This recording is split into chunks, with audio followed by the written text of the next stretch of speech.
Welcome, everybody, to another episode of the One Hit Point Podcast. I'm your host, Noah, joined by my good friend and magnanimous co-host, Jack. I kind of threw you off there a little bit. How you doing, man? Good. Yeah, everything is good. It's a beautiful day again to record a podcast inside. Yeah, we only choose the nicest, sunniest days to just stay in our little dungeon here. But the weather, this is not a weather podcast. This is a show where we talk about D&D and video games and other nerdy things. So, without further ado, what have you been playing, my friend? You know what? I've been playing this game called Total War Warhammer 3. But then, you know, as I was playing it, I did hit that kind of point where you're like, oh, I'm just playing it because I'm in the mode of playing this game. I'm not actually having fun. So I turned it off and I decided to download Space Marine 2 Warhammer.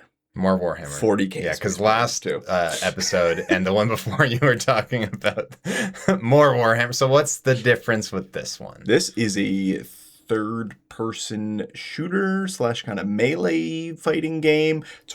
It's a beautiful game in terms of graphics, like probably the nicest looking game I've ever played. Extremely short campaign, which I think they put, when you put that much into the graphics, that's gonna happen sometimes. Good multiplayer as well. Like, it's fine. It's nothing that crazy. It kind of plays like Gears of War, but better. Oh, that's gonna be controversial. But yeah, it's really good. Thing is, I downloaded it and I started to play it for exactly 2 minutes and I was like, I don't want to play this. And I undownloaded it. And with Steam download times, I was like, wasted like 3 hours.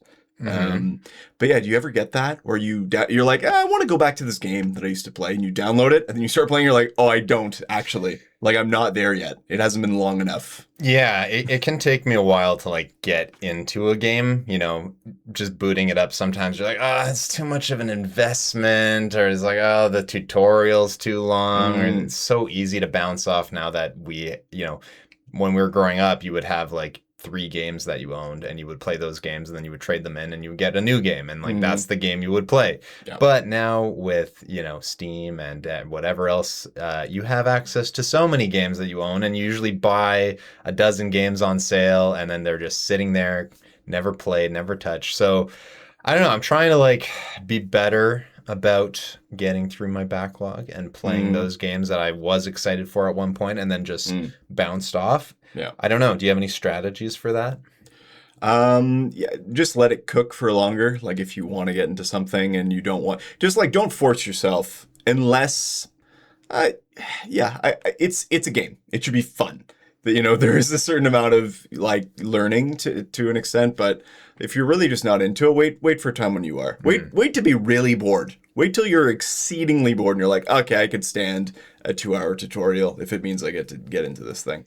Yeah, I guess so. I've seen people say, only have like 3 games installed at once or something like that. But realistically, that's just not gonna happen. Some part of the fun is just having that whole catalog downloaded. But I was kind of in that situation with. Do you want to say anything more about? I have no further comments on Space Marine 2 at the moment. Okay, is there multiplayer?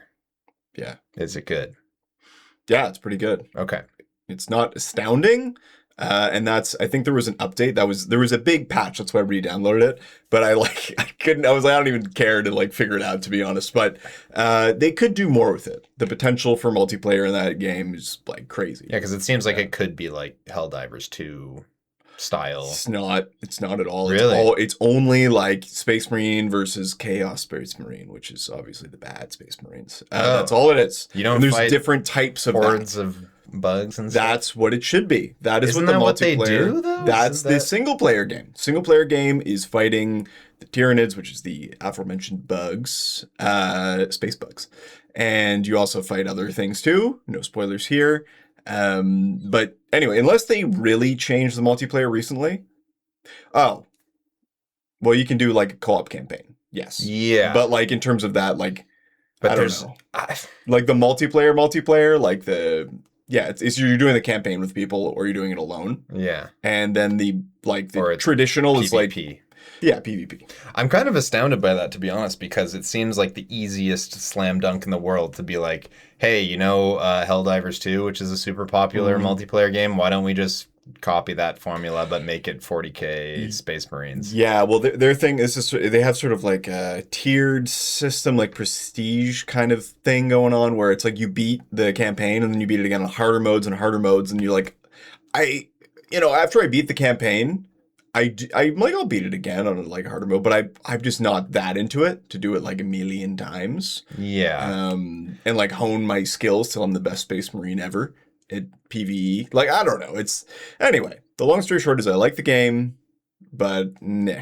Okay. I'm not I'll give it like 6 months and I'll go back to it and actually check it out again. Okay. Yeah, because I don't know. Yeah, that seems like a wasted opportunity. Maybe they could just add another mode in. Just be like, hey, it's Helldivers mode. You just go on to do these missions and, we're doing because that's the whole thing, right? It's a whole federation and they're fighting against larger threats and you can go and chip away at little skirmishes and stuff. It's a lot more narrative than you'd think. And there's wider implications to the 40k universe in this and blah, blah, blah, blah, blah, blah.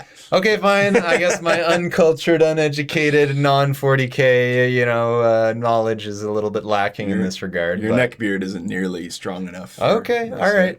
Well, so talking about games that we've bounced off of before, so I wanted to give my little Chained Echoes update. So if you haven't listened to the previous episode, go listen to it. But I talked about Chained Echoes, which is a kind of retro-style JRPG indie game. And I was really glazing it up. I was like, oh, this is the best. So good. So many quality of life things. And I'm here to make an apology. Wow. No, I'm not fully taking back what I said about how great it is. I do think it's still like a solid JRPG, but it's gone from great down to solid, I think. And I think it's because it kind of jumps the shark. It goes for too much. And this is going to be a little spoiler section for the game, also for Attack on Titan.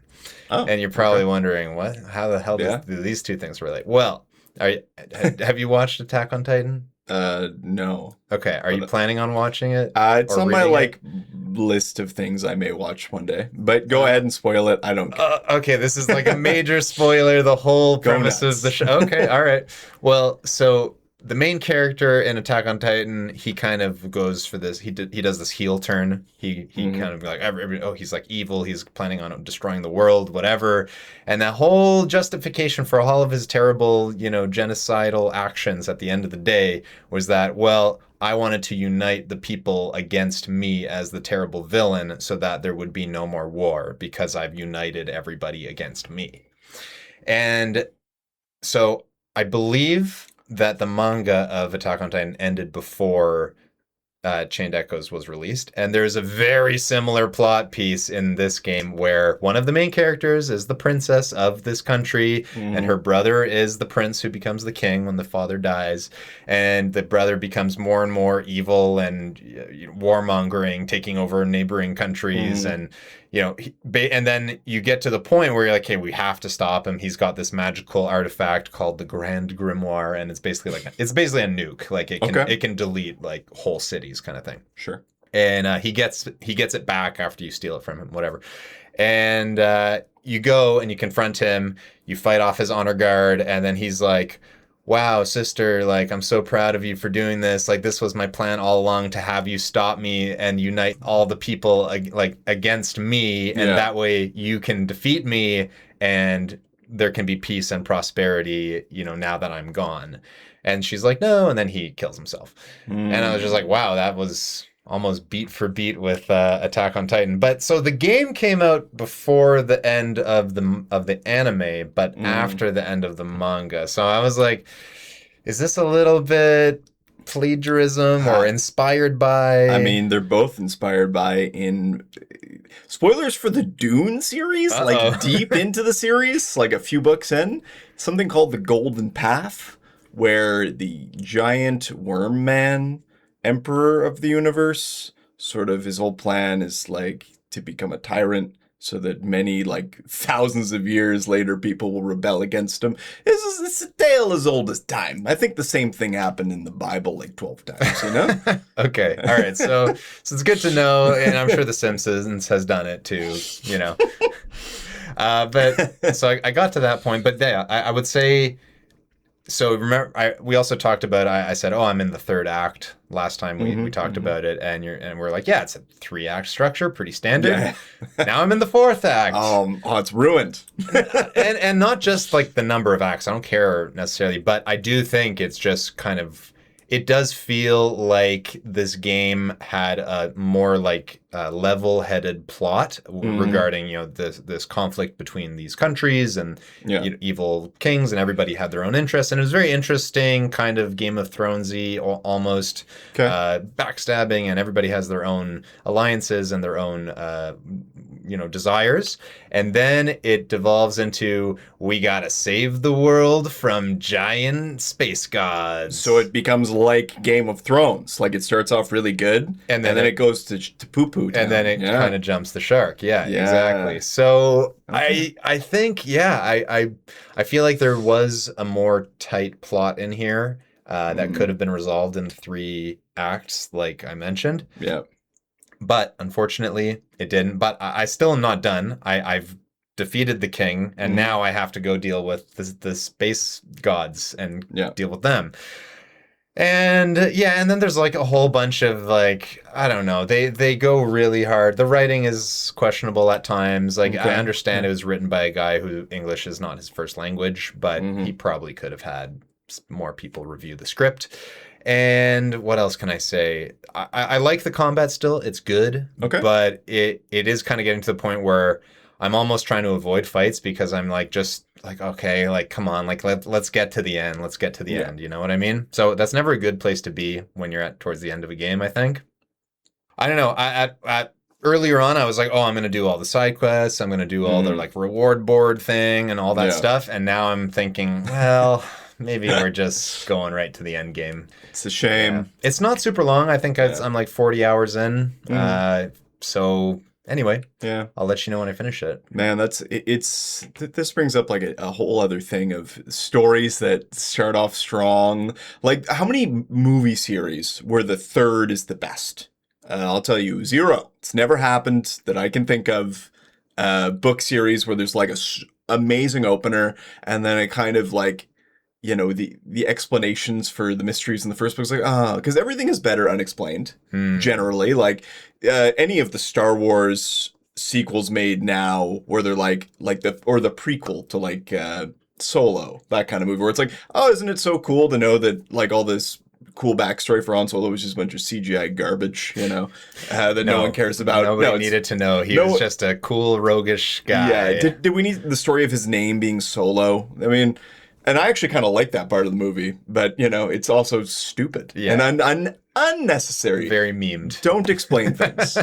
Mysteries are better unexplained for the vast majority. Anytime a horror movie is going to show you the monster in like a prolonged cutscene, you're like, oh, it's just a CGI like thing of guts and blood. Like, that's not scary. Don't do that. It was so much scarier when I couldn't see it. Yeah. So some stories, that's a shame. I mean, I know this one isn't like a mystery per se, but it's more like it's underwhelming when you find out, oh, it's just okay. Yeah, it is, because I thought, this could be just a very cool medieval fantasy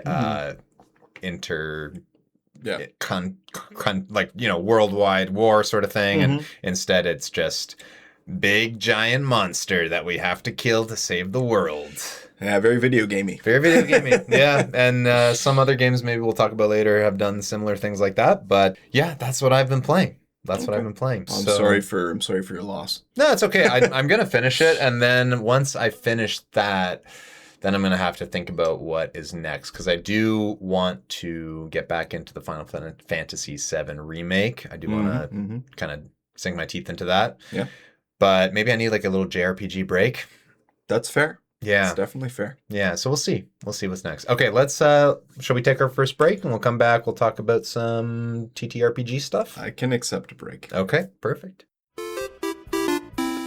Welcome back, everybody. So, we're going to take a bit of time to dive into our TTRPG segment, and the reason why I'm not saying D&D segment is because we're going to try a new system. Wow. And we've talked about it on the show before. It is the Nimble system by Evan Diaz. Mhm. So, long story short, the game that I'm running, which is a D&D Tomb of Annihilation game, it's kind of, we're putting on a pause for the moment because people are busy in the summer. We get it. Life happens, stuff happens. We're very close to being done it, but I think we'll kind of revisit that in the fall. So my idea was in the summer, once in a while, we can get together with a smaller, more agile group. Sorry, I have to use the business speak sometimes. Oh, God. Yeah. So a smaller group that we can actually meet up and actually play the game. Yeah. So, and I'm sick of running 5th edition. Just being honest. Yeah. I have my problems with it. I find combat can be so slow, especially as you get further up in levels. I find that exploration can be really slow, and I just think it's like a really bloated system. Yeah, it's like a made to appeal to everyone, easy to learn. Like it reduces complexity, but it also, it is slow. It's just a little sluggish. Well, especially, I mean, if you're doing it with more than 3 players, it's fucking brutal, honestly, how long a single round of combat can take. And Yeah. And, we've talked about different methods for speeding up combat and stuff, but so Nimble is a system that I backed on, I think on BackerKit or Kickstarter, one of the two. So I backed it a few years ago. It was honestly quite cheap, and I was like, oh, I'm actually getting like hardcover books and PDFs for like it wasn't super expensive. I don't know, $80 or something like that. Like, wow, for hardcover books, that's I mean, nice. They're small. They're like little because the whole point of the system is to. I mean, originally it was called Nimble 5e, and then I think it became such its own thing that he's like, this is not really 5th edition anymore. Yeah. Get rid of the 5e. It's just called Nimble. Okay. I don't know if there was like legal reasons for that. Maybe there were, especially with the open game license fiascos of the years past with Wizards of the Coast, but we don't need to get into that. And so I thought, okay, let's run a Nimble game. So we've got a smaller group, 4 people. We're going to run even if we have 3, I think. Yeah. And originally I thought, okay, well, I'm interested, we talked about it last week, to run Phandelver and Below, the Shattered Obelisk. So I talked about that, and then I thought another good option is run Waterdeep Dragon Heist, which is another 5th edition module. Good name. Which takes place in Waterdeep, and it's levels 1 through 5, so it's not like a super long, 1 through 13, like, gonna take us multiple years. I thought 1 through 5 we might actually finish it and just use Nimble instead of 5th edition. Yeah. And so you have questions for me about Nimble, and let's talk. We haven't run it yet, so we're still in the conceptual phase. But what are your thoughts, even looking into the system at all? So first thing I did was character creator stuff. I didn't actually make a character, but I was reading through the different classes, subclasses. Some of them have got their own little different names. Like, it's not a thief, it's a cheat, I think. Stuff like that, which is fine. It's not a barbarian, it's a berserker. But there are actually more classes too, like on top of the. I looked into that online. I was like, holy moly! And it's pretty creator friendly, right? Like homebrew friendly, I guess. Is what I'm trying to say. So I was looking at, and there's also a nice like diamond system: 1 diamond simple, 2 diamond a little more complex, 3 diamonds, and that's like the maximum complexity that a class can be. As an experienced tabletop gamer, I only will play a 3 diamond class at this point, even though it is new to me. But I just don't want to get bored in the combat. Some of them are cool. Like they didn't try to get too crazy. That's one thing I liked. It wasn't like we're gonna make up these weird classes which don't make any sense. It's like there's the Zephyr, which is clearly the monk, but with little flavor, There's like I forget all the names, but there's like a warlock equivalency. The wizard's a mage. Like, this is totally fun. There are a few that are a little different. I think there's one called the shepherd or something like that. And it's kind of like a druid, but Yeah. kind of mixed with ranger stuff too, in Yep. terms of like having an animal companion. Mhm. So I like that he's taking, Yeah. unique looks at the pre-existing classes. Mhm. And then I also think some of the subclasses are really flavorful. Yes, and that's quite cool. Like I Yeah. was looking at there's like special subclasses too. There's the standard ones, and there's a whole section of like there's like the equivalency of like an Eldritch Knight, but it's actually like more complex than an Eldritch Knight would be in 5e, which I liked. I'm like, oh, this is interesting. Yeah. And that might be the direction I end up going. But Classic spell sword jack. Man, I can't. I have so much trouble. The other thing I was attempted to do was not the shepherd class, but there's the other, which is the more druidy class, which exists. And do that because then I can get my paws in there, cut people up. Yeah, and, there's and one where cast you can spells. do the Shapeshifty stuff. Yeah, I also have the perfect mini for it. So, but yeah. So in terms of that spells, I didn't look into that at all yet. I was like, I will figure out the spells and I will enjoy it. Is it in the main book, and are they like basically D&D spells? Yeah, so they've redone the spell system, so there's no spell slots, but Okay. you have a mana pool. And I think this is kind of like Sure. an optional rule even in the DM's guide of Yeah. 2014, D&D. Mhm. But yeah, basically, yeah, no spell slots, you just have a pool of mana and it goes up every time you level up based on whatever Yeah, formula. And if you cast a level 1 spell, it costs 1 mana point. If you cast a level 2 spell, it costs 2 mana points, Okay. it kind of just scales linearly. Mm-hmm. And I think that's great. I think it takes a lot of the busy work out of it. And you can, and also for upcasting, it's like, okay, I want to upcast my level 1 spell. Well, you spend 2 mana and then it upcasts it by 1 stage. Sure. I think they've also dealt with some of the area of effects stuff. Okay. I believe I'd have to double check, but I think there's like no saving throws for some spells. Like it's just meant to take a lot of the busy work out of combat, especially. Yeah. Okay. Yeah. No, for sure. Yeah, that's that's one thing about being a DM is like if you've got 5 guys on the board and someone casts like a charm spell or something, area effect, you're like, all right, let me roll. Give me 7 minutes here while I figure this out, Yes. and that kind of stuff. So there's nothing wrong with that in 5e if you have a very small party. Mhm. Then it can work, but like as soon as you're getting those big groups, like Yeah, so, yeah, and that's one of the main reasons why I want to try this system is because it does take out so much of the busy work for dungeon masters. I guess it's GMs now since it's not. I refuse. I refuse to change. It's a dungeon master. Okay. Well, legally it's not, but in our hearts it is. So anyway, I think another thing I like is, hey, we're confronting the bandit leader. I draw my bow. Everybody roll initiative. Yeah. The initiative has been streamlined so nicely where you still roll initiative, but the number that you roll only dictates the number of actions that you get in your first turn. Okay. So it's on the 3 action point system, kind of like Pathfinder. Yeah. So you can use 1 action to move. You can use 1 action to attack. Which I like that. Some spells will cost 2 actions because they'll be like a bigger spell. So you can't, double, triple cast it in a turn kind of thing. Yeah, I think that's just so much better. Like having to worry about, okay, I have 35 feet of movement because I'm a wood elf, and then I have a reaction, an action, and a bonus action, and a free action. It's too much. It's too much to think about. I like it in a video game, actually. That kind of thing. Like I like that in Baldur's Gate 3. It works because it does the work for you. Exactly. But on a tabletop, I agree. Like the 3 points is it makes sense. Yeah. So I really like that. And yeah, so if you roll for your initiative between 1 and 9, I guess, you get 1 action in your first turn.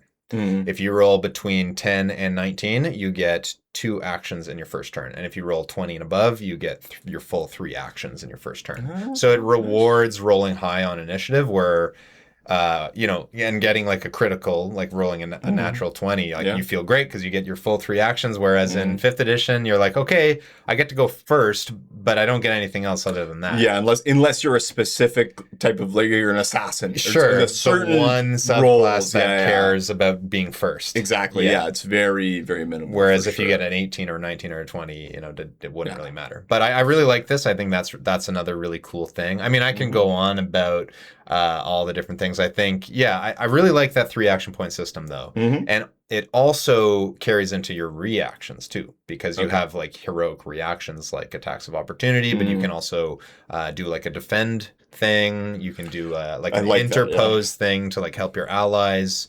More of that was needed with 5e, and with honestly anything. Like, if you have a shield, it was like if you take the certain, like the defender or shield fighting, whatever it is, like fighting style, then you can interpose your shield. It's like, that should be way fucking easier to do. Like, you got a shield and you're beside your buddy, you're just like, whoa, and you duck in together. And unfortunately, in 5th edition, man, we're really getting into the thick of it here, so apologies to any non-D&D players out there, but in 5th edition, it almost never makes sense to choose that fighting style because there are so many better ones. Like, taking defense, getting +1 to your armor class was statistically almost always the correct choice.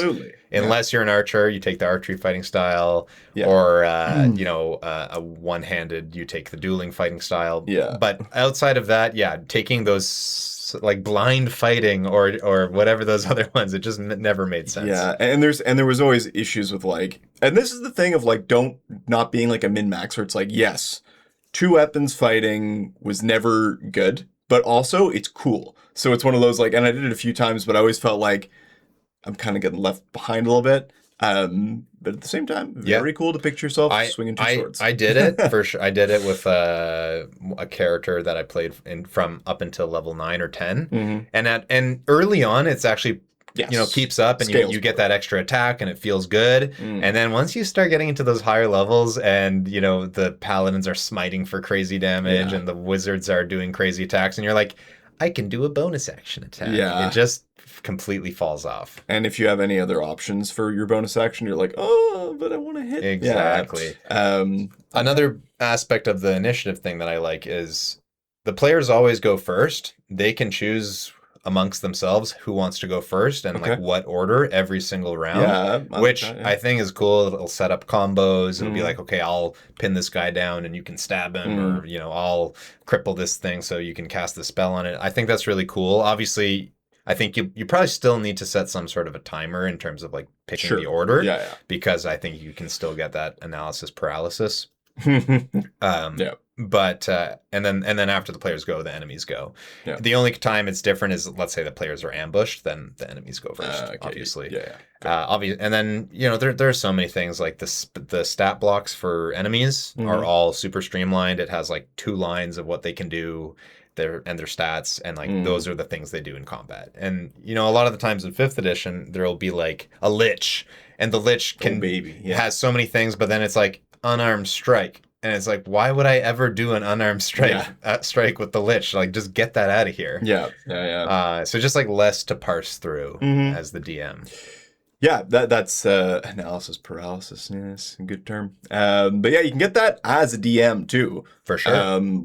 That's a great example though of like a big monster, and they have so much to do, and in the moment, it's everyone sitting around, and you're like, oh my god! Especially if you haven't reviewed the stat block ahead of time. Oh yeah, it's like that's happened to me so many times. Me too. It's like, and then I feel bad because I'm wasting time.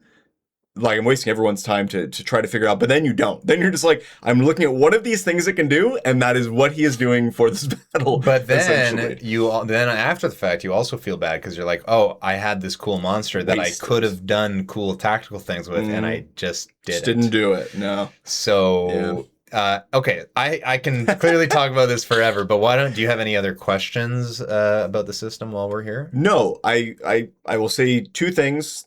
One, I think it's cool. I like that it does work actually on the tabletop. Like, you're still moving your guys around and doing things, and you can make tactical decisions. Everything's just quicker. It's not so much a reduction as it is like just we think streamlining, it's like taking out some things that are good. Not really. It's just like removing some garbage for the most part. The second point is, and this is a me thing. Everyone seems to have an issue with. I like the idea of, and I'm fine with Nimble's mana. I think I actually think it's great. It's going to be different and fun.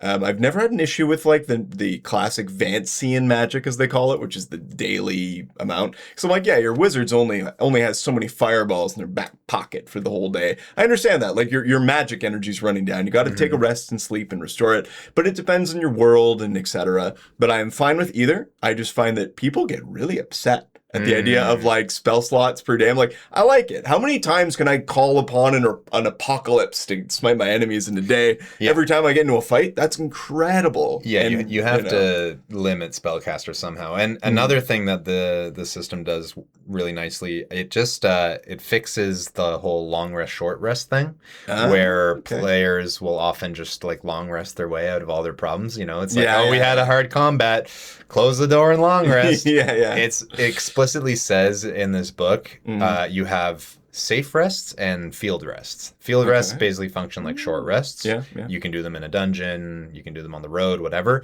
But the safe rest you only get if you are staying in an inn or in like a sanctuary or a magical safe haven or something. You literally cannot do them in a dungeon. You cannot do them on the road.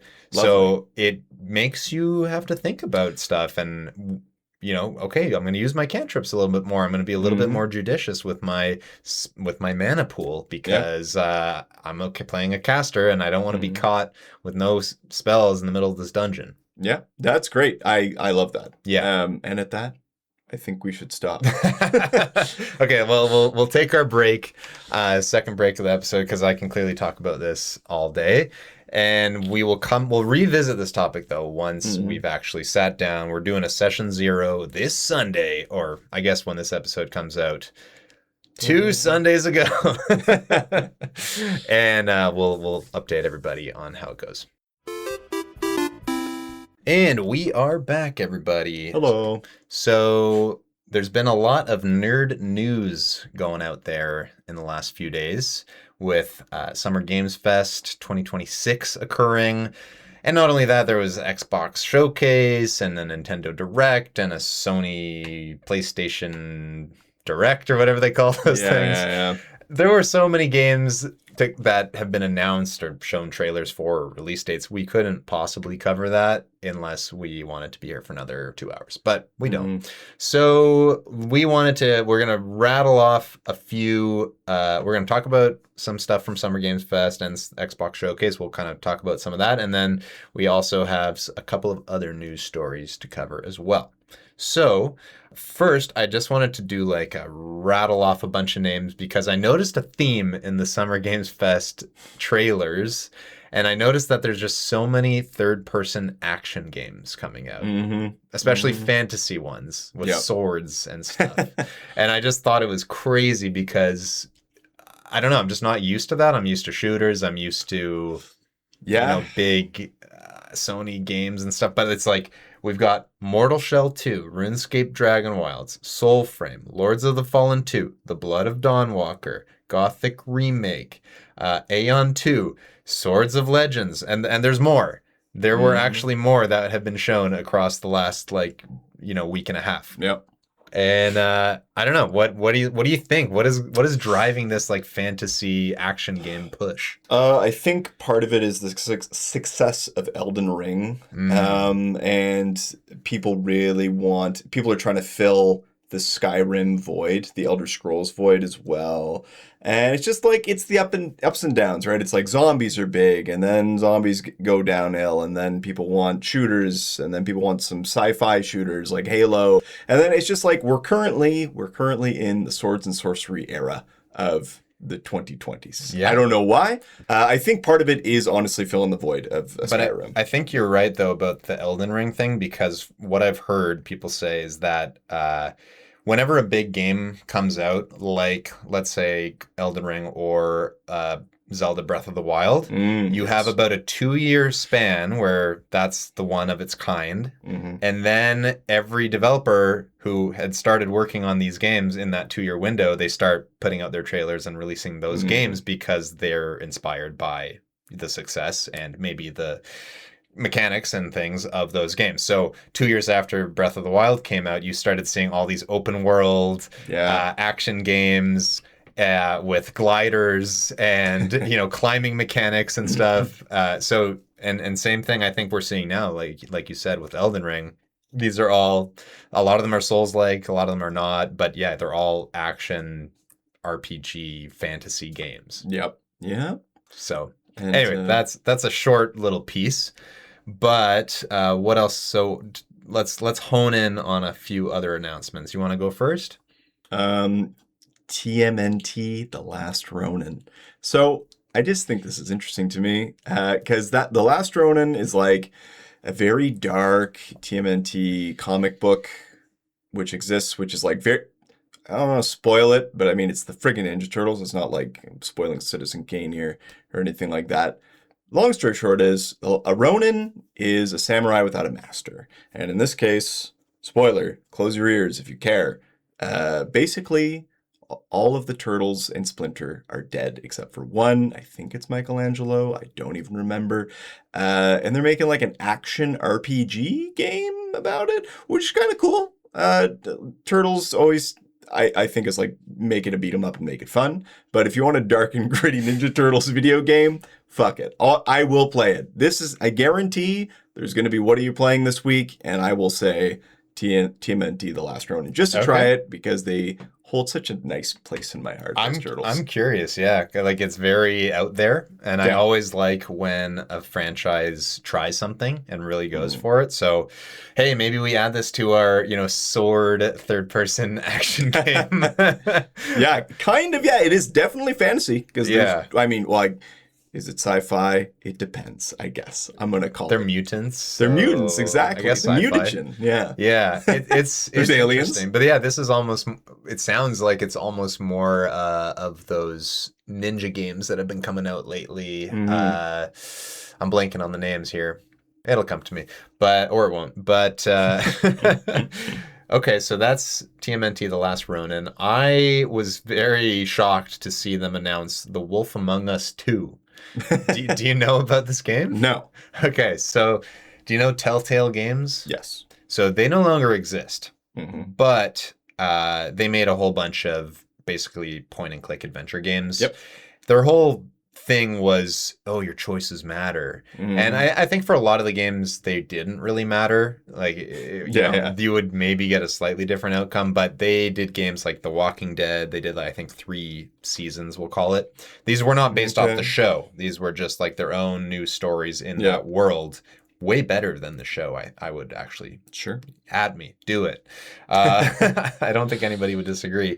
They did a Borderlands game, which I think was pretty well received. They actually did a Batman point and click game, and they focused a lot on like the dialogue and the choices more than combat or things like that. Sure. And it's like you're finding items and using those to solve puzzles. It's a point and click adventure game. Let's just call it what it is.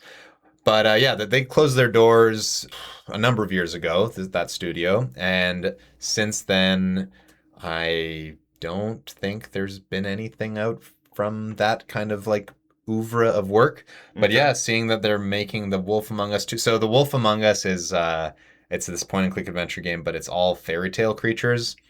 You play as the big bad wolf, and you're like a kind of like a hard boiled detective. And it's all it's like really gritty, and you're going around like like shaking down the 3 pigs and stuff. It's like really weird. But I thought the first game was really cool and actually fun. So I don't know, just seeing that trailer and be like, what the hell, we're actually doing this? That one really caught me by surprise. Okay, you want to go for another one? Oh man, what else? You know what? I got it. RuneScape Dragon Wilds. Come on. I know it was mentioned there, but RuneScape. So I played RuneScape before I played WoW. I want to say I played it when I was like 15, maybe even 14. I was playing it too, you know. The free version. Yes. The free game was huge. Yeah, it was. There was a lot of quests, a lot of stuff you could do. Yeah. Yeah. And it was on Miniclip. Oh my God, yeah, it was. Yeah. We just aged ourselves a little bit there. Yeah. But yeah, I mean, I'm curious. I'll play it just because I'm curious. I mean, the story of RuneScape is like, who cares? Like, it doesn't matter. But, and I don't mean that to be mean to the story writers of RuneScape, but it's just like generic fantasy MMO. And it was wonderful for that. I loved it. I think it was probably a lot of people's first MMO because it had such a expansive free version. Yes. And it looked so unique, we'll say. Yeah. Because, you know, this was a browser-based MMO. You're playing in your browser on your shitty computer. It didn't really matter. You could play this thing on a toaster. Yeah. And I don't know. I just have so many memories. It was like me booting up with my friends, and we'd go in there and we'd try to scam people out of their stuff. And oh my God, the scammers in that game were wild. Yeah, it was just such a unique, like 2000s experience. Smelting iron. Yeah. So so the big thing, I guess, that makes that game different than a lot of other MMOs is like, well, no, I guess it's not different. You're just leveling up your abilities, you're leveling up your wood crafting, and your... It was just really intensive. Like, they really put you on the hamster wheel for the grinding. You had like 30 different skills that you all had to grind up, and they were all interconnected. Yeah. You didn't have to grind them per se. Like, you didn't have to craft runes, but like that could be the thing you did. Yeah. You know, and you could make, there was a few different ways like people would play it. Because you'd want to make money, and to make money, you'd have to produce stuff. Like, it had the whole economy. But yeah, I think especially if you're just a free player, you were just like messing around doing whatever quests you could. Yes. And you were trying to get to the quest that let you fight a dragon, basically. Yeah, and you do some PvP because it's fun. And then stressful. Because when you died in that game, you lose all your shit. Everything that's on you. You can put stuff in the bank, but if you're wearing your fanciest armor and you get killed, see ya. Yep. That would, like, back then that was brutal. That was like, for good armor, we're talking about like 50 hours of work. Like, yeah. It's crazy. Yeah. Anyway, that one is interesting to me. I'm and curious. It will be played. Yeah, I'm curious. Like, it honestly looked kind of cool in the trailer. There's, you know, all the crafting stuff that you would imagine a RuneScape game to have. I wasn't clear though. Is it an MMO, or is it is it more like a smaller thing? I thought it was an MMO of sorts. Okay. But you know how MMOs these days, it's like, it's not the whole world you're playing with. You're playing in oh God, I forget the term, but it's like essentially instance gameplay at all times. So like other people are technically online with you, but you're only with like 10 people and you're the region, that kind of stuff. So anyway, we'll check it out more. Maybe we research this for next time. Yeah. Anyway, it looks cool. Maybe we'll do some co-op when it comes out. That could be fun, dude. That would be a blast from the past. That'd be actually fun. That would be so nostalgic. Yeah. So I want to talk about Persona. I'll step into the Persona. Of course realm. you do. Yeah, of course I do. You know, I love my JRPGs. So I mean, we knew Persona 4. Revival, which is a remake of the Persona 4, and I guess Persona 4 Golden. I don't need to get into the differences between those. There's extra content in Golden. That's all you need to know. So we knew this remake was coming for a while. We didn't know when. Now we know it's coming February of next year, which makes sense. They're avoiding the GTA 5 black hole, or sorry, GTA 6 black hole. Yeah. Nobody wants to release a game near that thing. Unless you're Nintendo and you're putting out Nintendo Switch Sports or whatever at the same time, which is unrelated audiences. Yeah, I think they've realized there's no Venn diagram there. But what we didn't know, and there were some leaks coming out last week, I think, of Persona 6. You know, people have been clamoring for Persona 6 for almost a decade at this point. I think Persona 5 came out in 2017. or so. And so, yeah, it's been almost a decade and people are frothing at the bit. You know, they're like, what is this game? When's it coming out? So there were some leaks of a couple of character models, and then also like the color scheme, that it was going to be the green game, because every game has its own color scheme. Like we've had blue, we've had yellow, we've had red, and people are like, oh my God, what's the color going to be? I don't know, like people are going nuts about this. I don't really get it, but yeah, so... And I think this was like a major fuck you teaser trailer from Atlas where they're like, you know what? You're going to leak this shit? Okay, here you go. Here's a 1-minute trailer. It's a graveyard and it's green and there's like a guy and that's the trailer and no date, no nothing. See you later. Oh, and here's like the logo. Very upsetting. Honestly, I think it's deserved. I think it's like a kind of funny fuck you to the leakers and the people who are freaking out.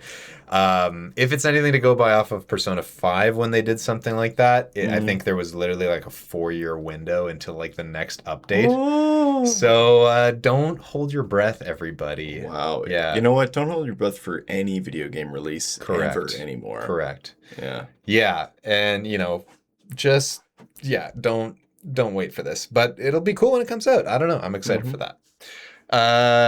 Okay, that's a good game roundup, but we did want to briefly talk about a few other stories if you have the time. Go right ahead. All right, begin. We've got some leaks of Baldur's Gate 1 and 2 remakes. Ta-ta. That's cool. Yeah, that's exciting. Yeah. I still haven't played them really in any depth. You have time, because if there's leaks of them now, we'll be playing them by 2037. Yeah, that's right. Yeah. I don't know. I think that's cool. I don't know. I wonder what... So it's not Larian working on them, obviously. I did see that one of the main designers or main directors, we'll say, of Baldur's Gate 2 is back for this. He's actually working at Wizards of the Coast, so Wizards of the Coast is working on this, and they've got some of the original talent on there, which I think is cool. It actually, I think, matters a lot. Yes. A lot. Keep those people on track, those newbies that are like, I'm going to put my own special twist on this thing, which is awesome. No, you're not. Fuck you. Make the graphics better. That's your job. So, yeah, I'm curious what they do with it. Is it going to be, 2024 rule set of 5th edition? Is it going to be... I can't imagine they're going to stick with, like, the 2, like, 2nd edition rules, right? I think... Ooh, that's a good question, because I think... Well, I know number 2 is 3.5. Okay, sorry. 3.5. So, which actually is a good rule set, but no, I think Zoomers are... Sorry, Zoomers. Too stupid to figure out the complexity of Thaco, which is like hitting 0. Anyway, don't worry about it. Yeah, don't worry about it. But I think you're right. I think they probably will use some variation of 5th edition, whether it's like the newest set. I mean, even Baldur's Gate 3, they did their own twist on it, right? Yeah. So and I don't think it'll change anything, to be honest with you. I'm just curious if it's going to be turn-based or not, because those games are not technically turn-based. You can pause them. Real time with pause. Real time with pause, which I love, actually. Real time with pause. It's fun. I mean, this is a debate as old as real time with pause, right? Yeah, basically the way it works is, you queue up your actions in the game with it paused, and then you hit play, and then all of those actions will take course in real time. Yeah. And you can hit pause at any time to readjust and be strategic. Yeah. It definitely has a faster cadence to it than turn-based. Oh, yeah. But at the same time, people do like their turn-based because they're like, hey, that's what the tabletop experience is like.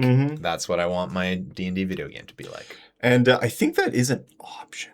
I could be very wrong about this. They might have added it in anyway. They added it into Pillars of Eternity 1 and 2. That might be what I'm thinking of. Yeah. That might be what I'm thinking of. Yeah. Those are on my list actually now that I know I can do turn-based. So I think if I were to give anyone advice, including you, Noah, play Baldur's Gate 1 first, because it's worse. Just do it. Just get through it. But you're going to have fun, and you're going to know the story more. Things are going to... It's not like it's that complicated, but it's going to be better that way. And then 2 also, because if you play 1 second, it's like, oh my God, like you're just descending, you're going too far down. It's not a bad game. It's a good game, but it's going to be just a little bit drier. You don't want to go from, toast with jam to just toast, Okay. Well, Yeah, we'll see if we ever get some dates for this or like a proper announcement, but that was pretty exciting for me. And I guess they'll say maybe our last story for the day is that, so the next source book for D&D is called Ravenloft, The Horrors Within, or Horrors Within, whatever. And it's coming out this year, and there was a news article by J.R. Zambrano from the Bell of Lost Souls. And he was basically had a conversation with some of the designers over at Wizards of the Coast, and they said, you know what, the Hexblade, the class that everybody loves, we were going to have our, 5.5, well, let's just call it 5.5. Yeah. We were going to have our 5.5 edition of the Hexblade, because it's not in the 5.5 handbook. But we don't know what to do with it. We couldn't figure it out. We had playtesting. We got multiple rounds of feedback. We still couldn't figure it out, so we're just taking it out. So what are your thoughts on that right off the bat? Oh, man. So thematically, I love Hexblade. Thematically, I love Warlocks. But gameplay-wise, like, I don't even touch them in Baldur's Gate. Like, I just don't care. Like, it's the simplicity is weird to me. Like, it's, I don't know. I understand that they took it out because they don't, in my personal opinion, they never make that class work, or they haven't made it work really. The whole class or the subclass?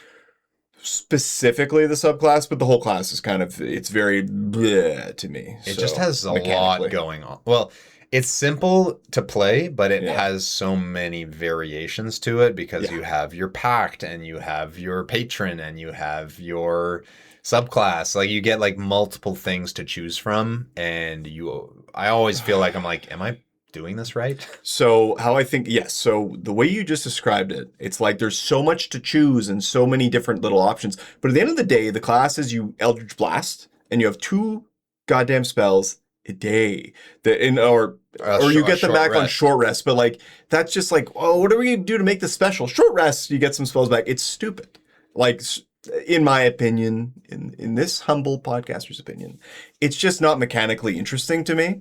But thematically, like, I want to be a Hexblade more than any class. But it's like they should have the Eldritch Knight's right there. Take that and fuck with it and just make it better, like make it evil somehow. Yeah, you could do it. The issue with the Hexblade in the 2014 Player's Handbook was that it gives you so much good shit right at level 1 that it was probably, I mean, don't quote me on this, I didn't look at the data, but I'm going to just assume it was the most like 1 level dip of any class. I think you're correct, in the whole game, because, you could do so many cool, broken builds, we'll say, with it. You take 1 level, it's like, okay, all I need to care about is my charisma, and I'm going to be hitting stuff hard with just charisma. You would just have your single ability that you cared about, and that's all you needed. Yeah. So, yeah, I think it's fine to leave it out if they don't know what they're going to do with it. For sure. Yeah. I just want to play some Ravenloft, to be honest with you, because I've never actually played it on the tabletop. You know what? I never played it at all. Speaking of which, so I want to get in Chris there. Strahd. Let's do it. Well, it's on the list. It's on the list of potential options, I guess. But that's a longer campaign, I think. It is. Yeah. Okay. On that note, everybody, thank you all for listening. This has been the One Hit Point podcast.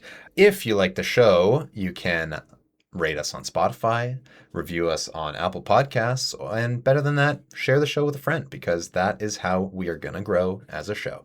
Thank you all so much, and we're going to see you next time. Don't forget your health potions. Oh, wait, before I forget, send an email. Send an email to onehitpointpod@gmail.com. That's it. That's all. Bye, everybody.